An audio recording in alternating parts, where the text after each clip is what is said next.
Attorney General Jeff Sessions holds a news conference at the Department of Justice on December 15, 2017, in Washington, D.C. Chip Somodevilla, Getty Images This week in the Russia investigations. Big problems for Sessions. Bannon cut adrift and Republicans search for more weapons to fire.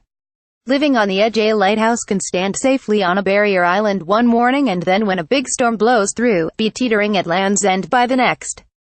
Following the heavy cyclone of news this week, dawn in Washington, D.C., on Saturday found Attorney General Jeff Sessions on the slippery sand, and that could also mean peril for Justice Department Special Counsel Robert Mueller. An explosive New York Times revealed that Sessions tried to smear then FBI Director James Comey before he was fired. The report by Michael Schmidt also said President Trump ordered White House counsel Don McGahn to lean on Sessions not to recuse himself from the Russia probe, and when Sessions did recuse, the president fustigated him. Sessions offered to quit but Trump said no. So not only is Sessions persona non grata with the president, that's been the case for months.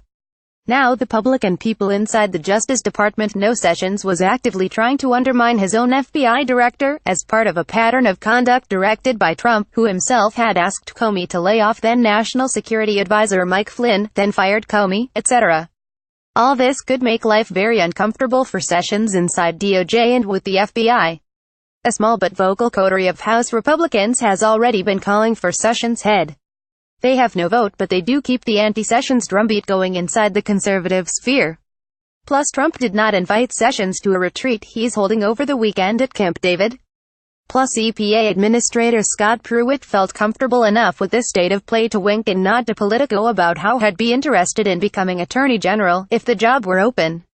What does it all mean? Sessions has been in hot water before with Trump but came through it, in part thanks to steadfast support from his longtime allies in the Senate. How strong is that firewall now? Judiciary Committee Chairman Chuck Grassley, R. Iowa, has said he had no plans to confirm a new Attorney General.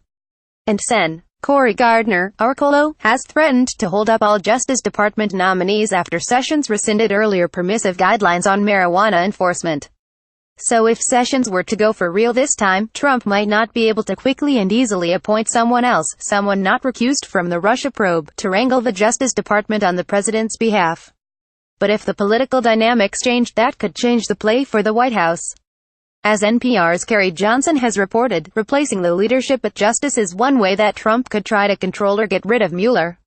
Bannon. Trump knew the Russia imbroglio essentially boils down to two big questions. Did people in Donald Trump's campaign conspire with the Russians who attacked the 2016 presidential election, and did Trump and his aides break the law in trying to constrain the investigation into the first question? This week brought huge developments in both threads of the story, including the news on obstruction above. That would be a lot of news in a normal week, but this was not a normal week.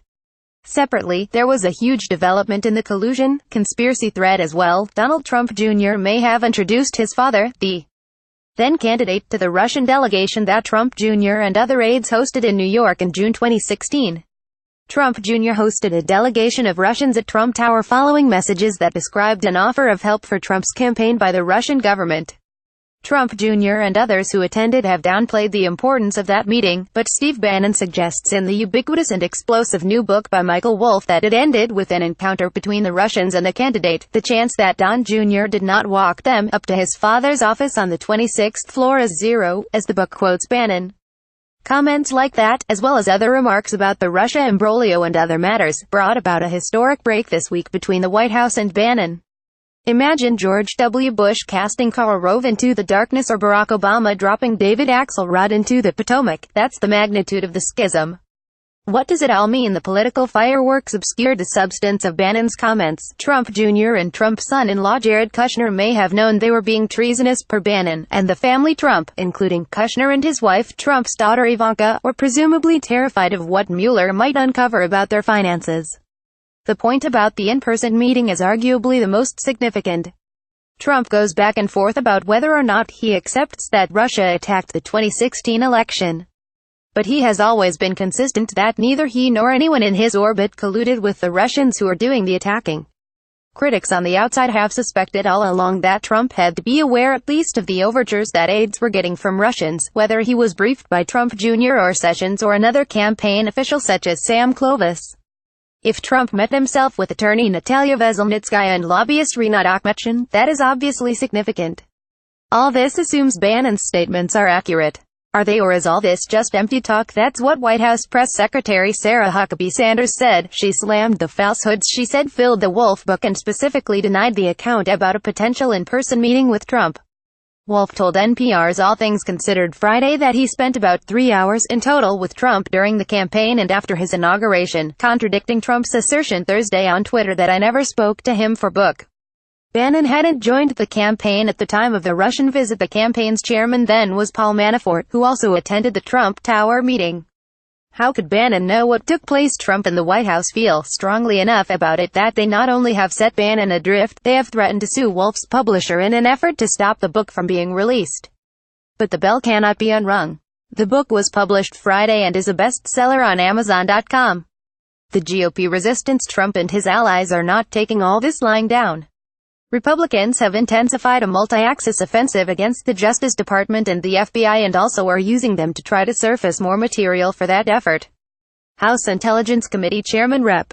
Devin Nunes, R. Califf, speaks while flanked by Rep. Ron DeSantis, R. Florida, as he announces that his committee in the House Oversight Committee.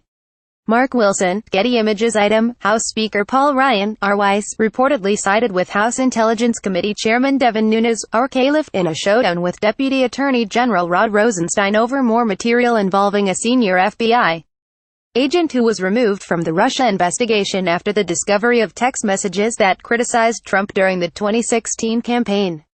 Republicans say the feds and DOJ are biased and they want more material that will help them make that case. Nunes threatened to hold Rosenstein in contempt of Congress unless he coughed it up. Rosenstein and FBI Director Christopher Wray asked Ryan for a meeting to try to head off a confrontation. But Ryan said nope, give Nunes what he wants. The Justice Department may circulate the material itself, as it did with the last batch of these text messages, or members of Congress may be the conduit by which it gets into the blood. Item, FBI agents based in Little Rock, Ark, have reportedly revivified a dormant investigation into the Clinton Foundation. They're looking for evidence of shady pay-to-play type activities from when Hillary Clinton was Secretary of State, as the Washington Post reported. Item, Senate Judiciary Committee Chairman Chuck Grassley, R. Iowa, and the Chairman of Judiciary's Crime and Terrorism Subcommittee, Lindsey Graham, RSC, have made a criminal referral to the Justice Department about Christopher Steele, the British ex-intelligence officer who compiled the infamous Trump-Russia dossier. They allege Steele has made false statements that warrant a formal inquiry. What does it all mean? There's no guarantee, as the Post and other outlets reported, that the FBI investigation in Arkansas or the referral by Grassley and Graham will result in any action, let alone criminal charges. But the press reports yield more oxygen for Republicans who say this whole saga ought to be about bias, abuse of power and the Clintons, enabling them to keep alive that counter-narrative in this never-ending saga.